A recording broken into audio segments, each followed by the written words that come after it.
As respostas às perguntas e ponderações que tenho reiteradamente feito a respeito da conduta do Procurador-Geral da República quanto à Operação Vegas começam a ser oferecidas pelos despachos dados pelo conselheiro Almino Afonso Fernandes, relator de 2 processos por mim interpostos no Conselho Nacional do Ministério Público.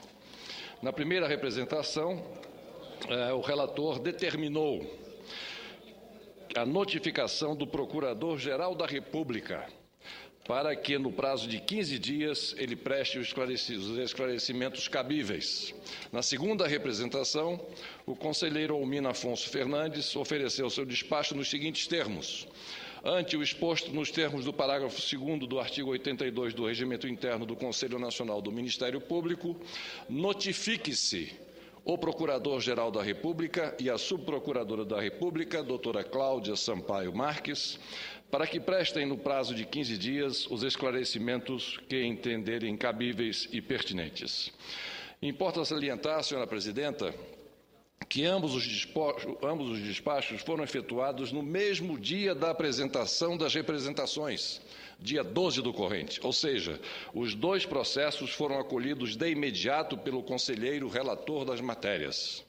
Mais relevante ainda, senhora presidenta, senhoras e senhores senadores, é que desde a Constituição de 1988, quando houve uma expressiva valorização das funções e prerrogativas do Ministério Público, esta é a primeira vez que uma representação em desfavor do Procurador-Geral da República é acatada de imediato, dando continuidade ao devido processo legal, exatamente no âmbito do órgão superior de controle da atuação administrativa e financeira e do cumprimento dos deveres funcionais dos membros daquela instituição representante maior das funções essenciais à Justiça.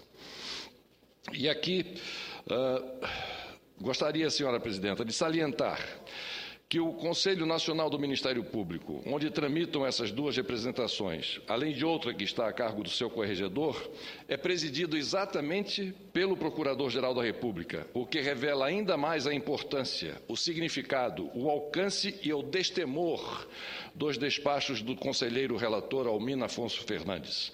Sua atitude valoriza o Ministério Público, o qual não podemos deixar ser conspurcado pelas ações inidôneas do Procurador-Geral da República, que desmerece a função que exerce em prol da sociedade.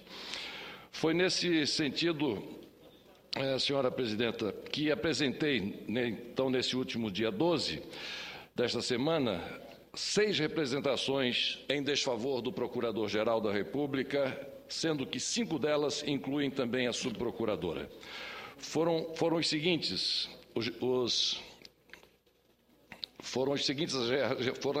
as representações que ingressei nas diversas esferas da Justiça. Na esfera penal, desfavorecido o Procurador-Geral da República e a Subprocuradora Cláudia, tipificação do crime, prevaricação, embasamento legal, Código Penal, artigo 519. Na esfera civil, também o procurador desfavorecido, o Procurador-Geral da República, a Subprocuradora Cláudia, tipificação, ato de improbidade administrativa. Embasamento legal, Lei 8.429 de 92, artigo 11, inciso 2. Na esfera administrativa, também desfavorecidos o mesmo Procurador-Geral e a mesma Subprocuradora, ilícito administrativo, embasamento legal, Constituição Federal, artigo 37, parágrafo 4º e Lei Complementar 75 de 93, artigo 240, inciso 5º, a linha B.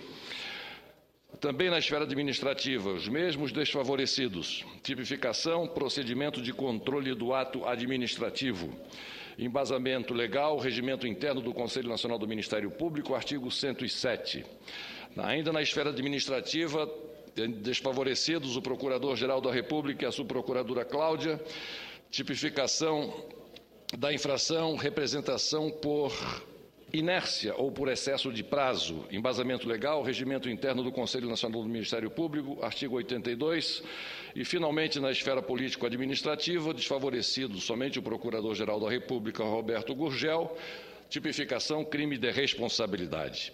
Em uma das representações apresentadas ao Conselho Nacional do Ministério Público, requereu-se também a atenção por parte daquele órgão para o controle do ato do Procurador-Geral da República, que costumeiramente delega com exclusividade ao seu cônjuge a atribuição para oficiar nos inquéritos e ações criminosas referentes a autoridades com prerrogativa de foro, o que caracteriza uma nítida concentração de processos nas mãos de apenas um membro entre as dezenas de subprocuradores gerais da República. Ao que tudo indica, trata-se de postura com nítidas evidências de utilização daqueles processos com outros fins, provavelmente de cunho político ou por interesses particulares dos dois procuradores. Por fim, senhora presidenta, senhoras e senhores senadores, diante desse cenário e considerando todos esses fatos, cabe a nós questionar e comparar, por exemplo, se o comportamento do senhor Roberto Gurgel em 2009 tivesse sido outro, ou seja, se tivesse ele dado continuidade à Operação Vegas, que influência haveria no resultado das eleições de 2010, principalmente no estado de Goiás.